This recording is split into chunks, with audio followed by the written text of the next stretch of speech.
दोस्तों, आप लोग सुन रहे हैं ओट्स की कहानियाँ।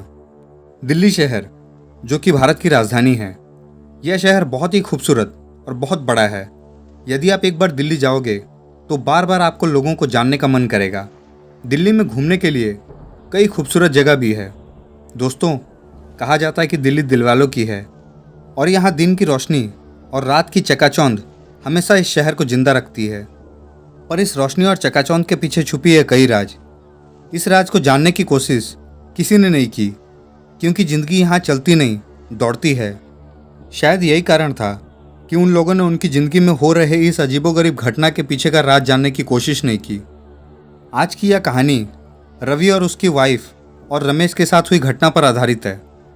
यह तीनों एक साथ महरौली में एक 2 BHK फ्लैट में रहते थे।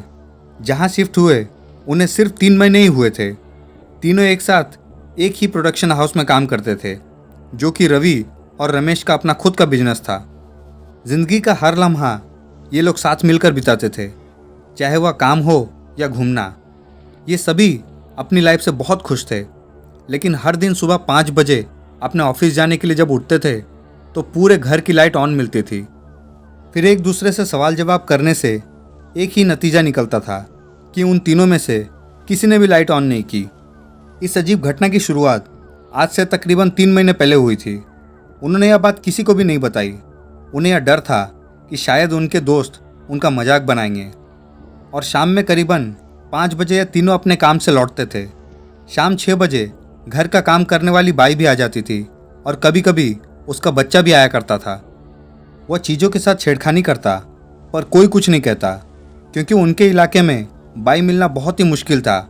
इसलिए उन्हें उस बाई से और उसके बच्चे से कोई प्रॉब्लम नहीं थी। लेकिन एक दिन अचानक हद ही हो गई। जब रवि और उसकी वाइफ देर रात बाहर से घर आए तो देखा कि बाई का बच्चा उनके बेडरूम में खेल रहा था। तो उन्होंने सोचा वह पड़ोस में काम करने गई होगी बच्चे को यहाँ छोड़कर। पर रवि की वाइफ को इस बात पर बहुत गुस्सा आ रहा था, क्योंकि अपने बच्चे को घर पर लाना तो ठीक था, मगर उसे यहाँ खेलता हुआ छोड़कर किसी दूसरे के घर काम पर जाना यह उन्हें बिल्कुल भी पसंद नहीं आया।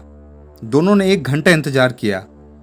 फिर वह पड़ोस में गए बाई का पता लगाने, और पड़ोस में वर्मा जी की बात सुनकर वो दोनों शॉक हो गए, क्योंकि वो आज आई ही नहीं थी।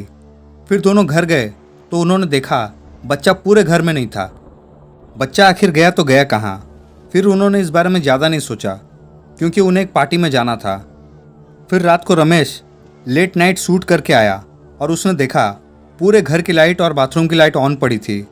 उसने बाथरूम का गेट खोला और देखा पूरे बाथरूम में खून फैला हुआ था। वो बहुत डर गया। फिर डर के मारे मेन गेट की तरफ भागा। तभी उसे उस बच्चे की आवाज़ आई और उसने उससे बोला, बेटा तुम यहाँ क्या कर रहे हो? बच्चा कुछ नहीं बोला और धीरे से मुंह ऊपर उठाकर मुस्कुराया। लेकिन उसकी मुस्कान में एक अजीब सी बात थी, जैसे उसने कई रात छुपा रखे हो। वह डर के मारे बाहर निकल गया और रवि और उसकी वाइफ को भी बुला लिया। फिर वह तीनों एक साथ डरे डरे अंदर गए। अब रात के करीब 12 बज रहे थे। उन्हें किसी भी तरह यह रात काटनी थी। सुबह तक तीनों बहुत ही खौफ में थे, आखिर यह क्या हो रहा है उनके साथ। फिर रवि ने मकान मालिक को कॉल किया और सारी बातें बताई। तब मकान मालिक ने बताया कि कुछ साल पहले यहाँ एक परिवार रहा करता था, जिसमें पति, पत्नी और एक बच्चा था। कर्ज के बोझ होने के कारण पहले उसने अपनी बीवी बच्चों को मारा, फिर खुद मर गया। यह सब जानने के बाद वहाँ रहना तो दूर, वहाँ एक पल भी गुजारना मुश्किल था। तीनों रात भर बहुत ही डरे हुए थे। फिर जैसे तैसे उन्होंने वह रात गुजारी और अगले दिन जब कामवाली बाई घर आई तो तीनों ने उससे एक ही सवाल पूछा कि क्या तुम्हारा कोई बेटा नहीं है? फिर वह बाई पहले तो 1 मिनट तक चुप रही, फिर बोली कि साहब मेरा तो कोई बेटा नहीं है। तीनों यह बातें सुनकर हैरान रह गए। रवि ने एक बार फिर पूछा, क्या सच में तुम्हारा कोई बेटा नहीं है? कामवाली बाई ने कहा, नहीं साहब मेरा कोई बेटा नहीं है। यह बातें सुनकर तीनों के पसीना आने लगे और रवि की वाइफ चक्कर खा के तुरंत नीचे गिर गई। अब वह तीनों समझ गए थे कि उस फ्लैट में जो बच्चा था वह कोई आत्मा था। फिर तीनों अगले ही दिन वह फ्लैट छोड़कर दूसरी जगह चले गए। दोस्तों, अगर यह छोटी सी कहानी आप लोगों को पसंद आई तो चैनल को लाइक, शेयर, सब्सक्राइब जरूर करें और बेल आइकन को दबाने के साथ साथ ऑल पर भी क्लिक कर लें। ताकि और भी डरावनी और मज़ेदार कहानियाँ आप लोगों तक पहुँचती रहे।